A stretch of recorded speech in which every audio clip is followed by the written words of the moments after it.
Kahit pa ulit-ulit nila akong sabihan na itigil ko na yan. Dahil hindi ka naman nanalo dyan eh. Okay lang yun. Dahil para sa akin, hindi basehan ng pagkapanalo. Para ano? Para ibandero yung titulo.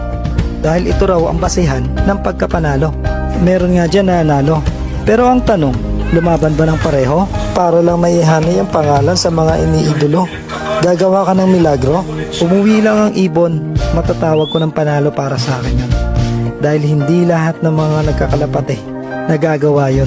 Fancier, yan na nga pala ang modernong tawag sa mga tulad namin ngayon. Madalas din kami nahuhusgahan. Kesyo matanda na nga raw kami para pasukin ang ganitong larangan. Pero mas okay na to kesa naman mauili ka sa masamang bisyo na walang maibibigay sa'yo o maidudulot na maganda para sa pamilya mo.